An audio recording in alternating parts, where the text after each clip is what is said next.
So you're thinking about relocating to Virginia Beach. Well, we're going to talk about the top 5 things that you need to know before moving here. Let's roll.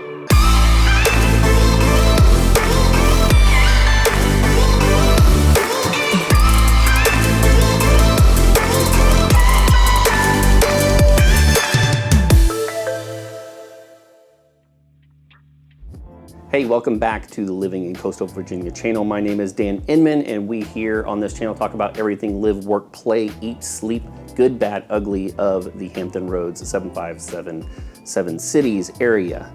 If you're new to the channel, hit that little subscribe button. You'll get more content like this. If you do find this content somewhere helpful in any point in the film, please hit that little like button. It lets me know that I'm doing the right thing, that I'm putting out content that you like and want to see. And it also makes me feel better about myself because I have a fragile ego. If you are relocating to the area, I am an active realtor in the area. My wife is an active loan officer area, and we work as a team, as a pair, to help make your life so much easier. We would love to help you as much as we love doing these things. We love more helping families make the biggest decisions that they make and making that as smooth and easy as possible. Give us a ring, shoot us an email, a text, any of those is fine, and we will have a team member set something up so that we can connect and help make that transition very smooth for you. For me, number one out of the top 5 things, or the 5 things to know about relocating, is determining your area. I usually do a 30 to hour and a half meeting with all first-time home buyers. Even if you're buying for the second, third, or fourth time, there are a lot of things to know about buying a home. And so one of the biggest ones for me that I harp on all the time, and you'll see every major channel on TLC and House Hunter, is location, location, location. It is really, really important for you to understand where you're moving. This is daily life. This is the neighbors. This is jet noise, as you've probably heard in a lot of our videos. You want to make sure that you're focused on what I call the immutable things, the things you can't change.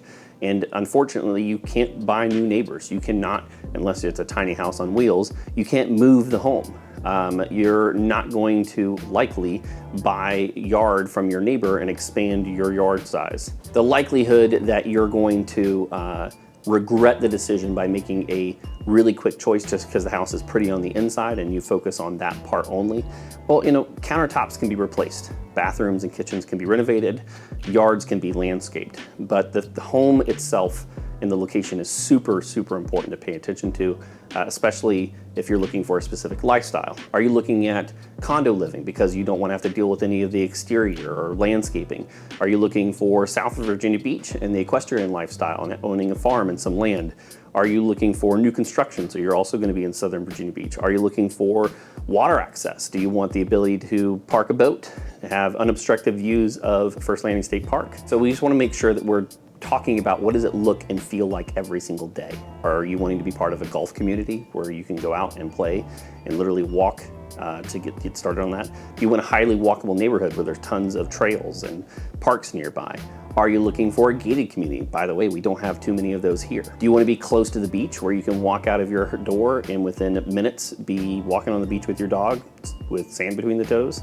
All of these things should go into factoring on what location you're looking at buying in. Number 2, before you relocate to the area, you have to understand about this area is termites and moisture. I think Orkin did a study, there's a link down below, of the top 50 cities with termite moisture issues, and Norfolk was rated number 25. It's something that you have to pay attention to when moving here. Now, if you're going to be buying a home with a loan on it, not cash, the banks usually are going to require that you do a termite moisture inspection. So you want to, whether it's myself or any other good realtor, you want to be hooked up with a great reputable company that knows what the heck they're doing, because if those things go left unchecked, well, it can exponentially get worse and worse over time. When you're looking at buying or selling a home, let's say that you buy a home and you get in there and they found nothing originally, well, you may be in a high humidity area or in a tidal area, or an area where termites are just super prevalent. And so you want to make sure that you have a yearly service or bond on that property where they come out every year or twice a year and inspect the entire home, the exterior, underneath the crawl space if you have one of those, or around the slab if you have one of those, to make sure that nothing goes unchecked. Because again, if you go to sell the home 3, 4, 5 years later, you could be looking at tens of thousands of dollars worth of damage that is left unnoticed until the time of sale. One of the things that's actually really interesting about Termite Moisture is that in our standard contract, we actually have a whole clause related to this. Now, this is not the only piece that's under it, but we actually, one of the standard pieces is to put 1% for repairs. Now, there's appraisal and sewage and septic that are included in that. But just to give you an idea of how prevalent it is in our area, 1% is the standard that usually a seller will agree to address in the contract prior to close. Rolling on to number 3 is weather. I think if you are used to, say, northern Idaho in the cold, or if you're from a dry, arid area, this is gonna be very, very different. Now, spring and fall, I think here are absolutely phenomenal. The humidity tends to drop. The weather is wonderful. We usually have light winds, and it's absolutely fantastic. That's when you'll find most everybody outside doing outdoor activities. Not that the people don't love the beach, but if you are susceptible to heavy sweating when walking out into hot and humid, that's what we've got here during the summer. It is a humid area for sure. It almost feels like you're walking into a wet blanket on some days. I highly recommend, if you're going to be buying a home when you get here, that you do a specific HVAC inspection. To have your HVAC go out, let's say you buy it in the spring or late fall, and then you go to turn on the HVAC and it doesn't work for you, is going to be a miserable experience. And by the way, they charge more money and everybody is booked up. It can literally take a week to get somebody out there to do that, and you do not want to be sitting in your house without AC. Winters here are generally pretty mild. We do occasionally get snow, which basically shuts down the entire city. Kids are let out of school, so an all-wheel drive or 4x4 might be helpful to have if you absolutely need to get around, or you have a job that you transport to and you're not a remote worker. I've had an old 4Runner before and an FJ. Actually have a new Bronco on order I'm really excited about that I definitely will be drifting around in parking lots. But the majority of the time in the area, you're really just looking at drizzly, cold, wet, nasty grayness. I don't know, I really don't like winters here. It's super depressing. It's never cold enough to really get a lot of snow, and it's just cold enough to be uncomfortable outside. Virginia Beach, I think, has a link that it says, here are things to do during the winter of Virginia Beach, and all of it's like indoor related. I'm like, yeah, I could have done that, not during the winter. But, and one of them's listed as shopping. Who wants to freaking go shopping just for the sake of going shopping? I don't know, it's just not me. Another thing to notate about weather is going to be spring pollen sometime in March or April. Typically, the trees just let loose and everything turns yellow. On a windy day, you can literally see little vortex tornadoes of yellow going down the street. I typically have terrible allergies, and it just really messes me up. So gotta get that allergy medicine on, otherwise you're gonna be a snotty mess. Now, this isn't necessarily particular to our area, but I feel like it's worthy of mention. The Blue Ridge Mountains are not that far of a drive away, and people drive from all over, including from here to there, to go drive on Skyline Drive during the last 3 weeks of October. Hopefully Sean can find some B-roll of this, but the area when the leaves change color is incredibly beautiful. And so if you do end up relocating, you've got to put that on your bucket list. The second piece of weather, I think, is something to pay attention to. If you're coming from New York or any other coastal city, this is something that you're already used to, but hurricanes and tropical storms is something that you just have to be ready for. And so you want to make sure, I have a map that Sean's going to put up here about the hurricane evacuation routes, and what you'll see is the last zone to evacuate just so happens to coincide with the properties that are on the highest piece of elevation. And so if that's something that you're really concerned about, you want to make sure that you're looking at the latest evacuation zones, because those are going to be the ones with the least likely cases of flood insurance and or water damage. Now, another big piece of hurricanes and tropical storms is wind damage. And in my research, the #1 cause of damage is trees. And so what I would highly recommend is if you're looking at buying a home, have a good arborist come out to your house and inspect the trees around your home, make sure none of them are dead, because a fallen tree on a house can cause tens of thousands of dollars of damage, especially if you can't get somebody out there quickly to address it, and then you're letting rain all into your home. Another quick notation there, again, if for the extremely risk averse, if a tree is on your property but falls on your neighbor's property, you could be liable for that. Just another reason to make sure you get somebody out there to inspect it. Sean, have you ever had a gumball tree or a sweet gum? Yes. All right, so these are really common in our area, these sweet gum or gumballs. Maybe Sean will put up a picture of them. I absolutely hate them. Supposedly they were popular back in the 60s because they have a sweet smell that they release when they fall, but they are a barefoot nightmare. Don't worry about it, boy. Ow! Scoopy Steve, damn you! Number 4, we've got beach boating and tourism. So, well, Virginia Beach, it's in the name. One of the biggest things in our area is the beach lifestyle. If you're looking for the beach cruiser, the take the dog out on the beach, the boating lifestyle, that's a major reason why people move to this area. From basically Chicks Beach all the way down to Sandbridge, there are a lot of retirees that move to this area, or let's say they were in the military prior and then they retired to the beach. They're looking for a slower lifestyle. Something where that they can, in the mornings wake up late, see the sunrise, and then potentially go to, out in the evenings and spend the entire day on the beach, and then hit up a dive bar or a local, pub in the evenings. Chicks Beach is super, super popular with military, but people move here specifically for that slower beach lifestyle. Another one of the things about beach, or I would say the Hampton Roads area in entirety, is oysters. We're actually the capital of oysters on the East Coast. There are a bunch of different types, and there's even tours that they will give, like I think it's called Virginia Tours, where they'll tour eateries and wineries and that type of thing.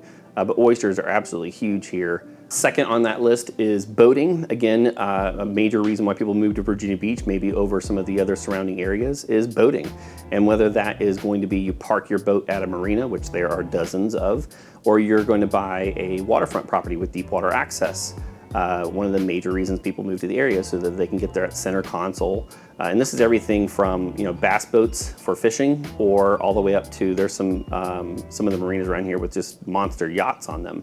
So again, one of the major reasons people move to Virginia Beach, or one of the things that you can expect to move here, if they're wanting to move here, is that boating lifestyle. This actually also include deep sea fishing tours. There are, Sean, have you ever been on the massive power boat that goes up and down here on the ocean front? It's a huge, the Rudy Rocket. Yeah, it's a huge tourist attraction, and it looks like fun. It is super freaking loud, but it's this monster power boat that powers up and down the oceanfront strip here. And then lastly, tourism. I think in 2017, the numbers were something like 19 million visitors.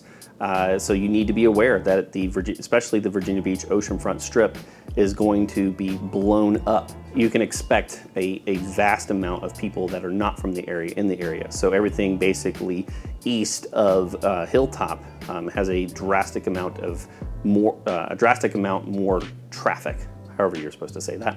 There are even restaurants and stores that shut down or open according to tourist season.